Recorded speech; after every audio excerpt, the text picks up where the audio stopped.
Hi, thanks for joining me again. You can see in front of you a chart of BEN, Bendigo and Adelaide Bank.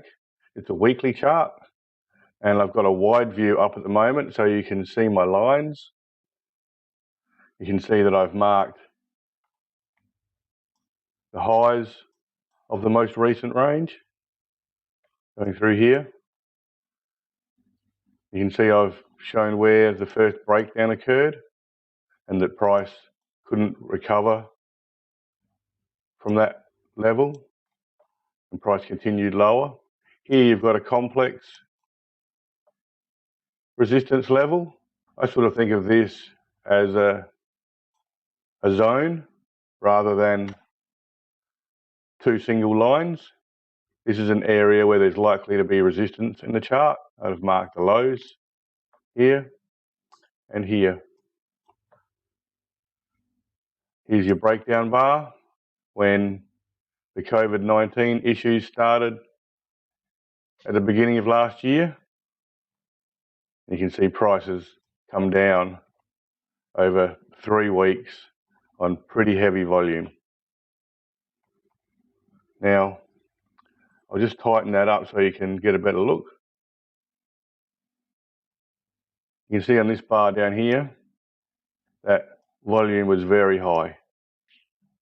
Down here, much higher than anything seen for weeks and weeks and weeks.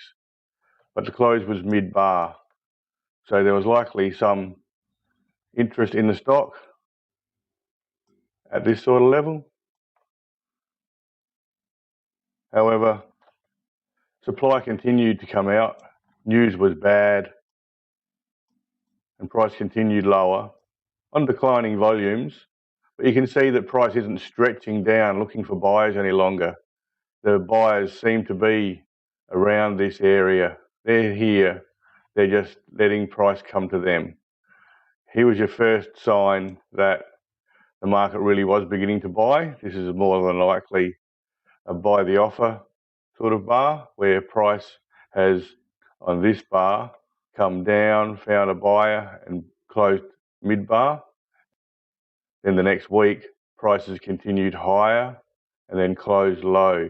They've bought the offer up to this point, which is sort of level with this close, and then allowed price to drift down unsupported into the closing of the week.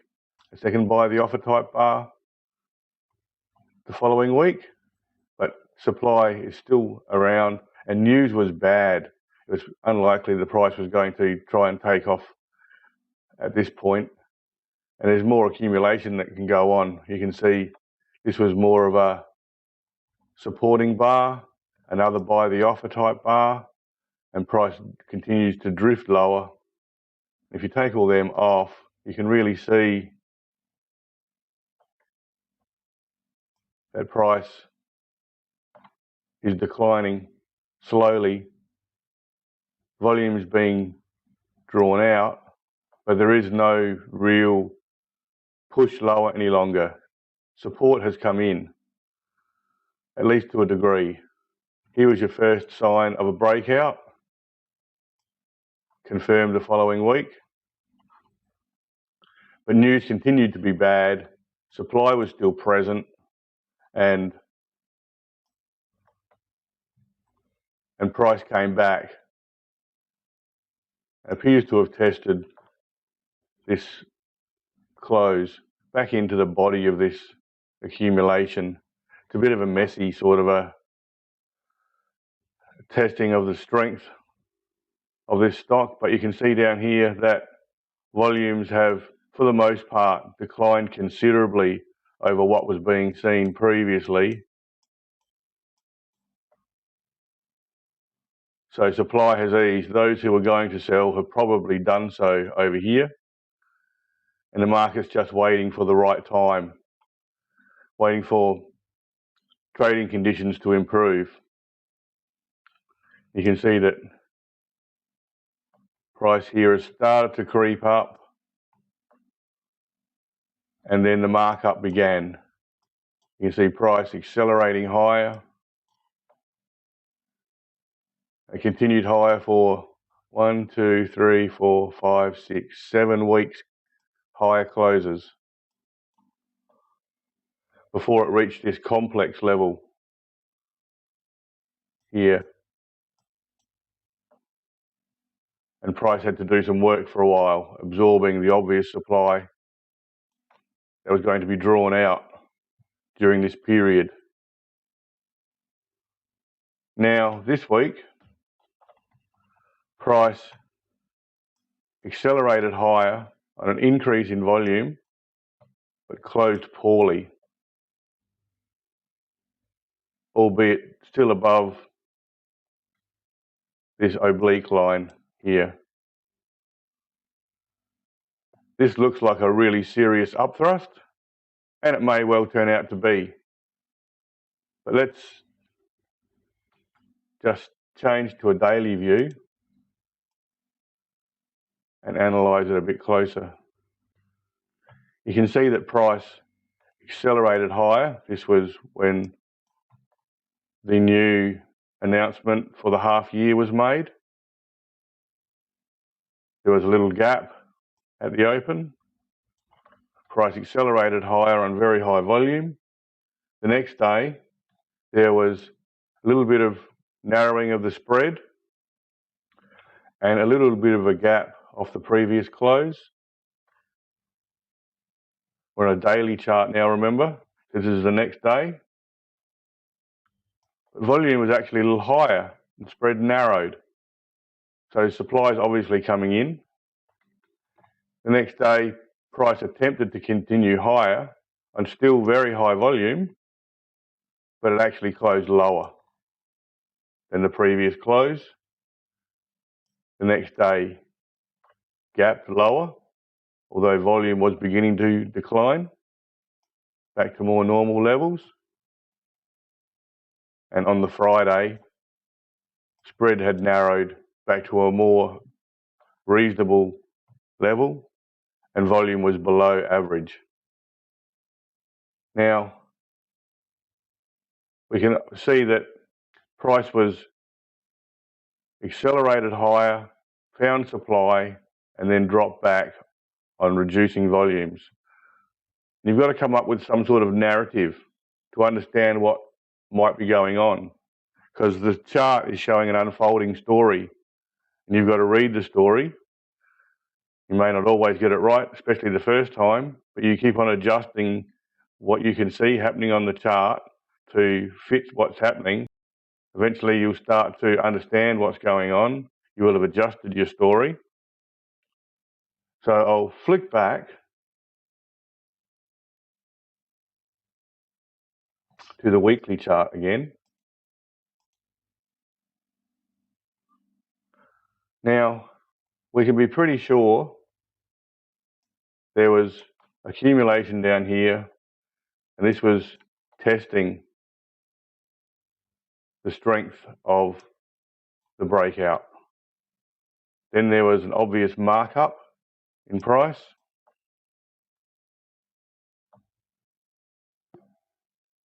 And then price moved sideways as it tackled the expected resistance at this complex resistance level. Now, rather than expect this is the end of the price rise, and it may well be, as an upthrust, I'm actually thinking that down here, the initial buying would have at least partly taken place by active traders. There would have been some retail buyers, and there would have been some passive professional investors as well. But part of this would have been active professional traders. That is, traders who will support their position and they're in there to make capital growth. And I'm pretty confident that up here, those active traders have likely sold their positions. They've been the ones that have been supporting their stock, absorbing supply. They've pushed price up on announcement, and they've begun selling their positions because it was a good announcement and it created good demand.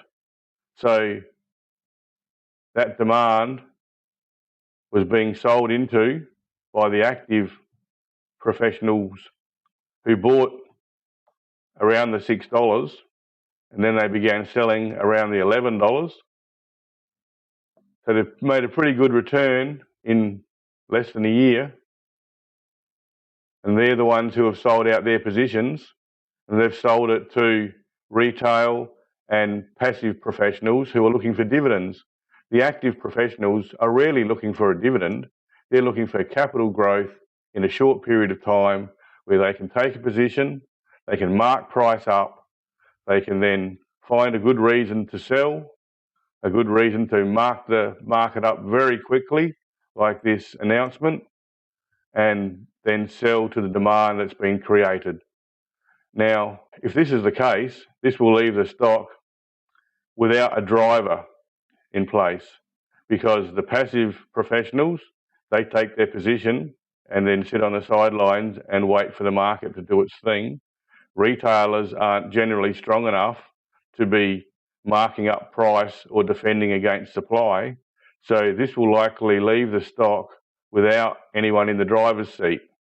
So it'll move mainly on fundamentals, and it'll move to some extent in line with the parent index, the XJO, or the sector index, the financial sector.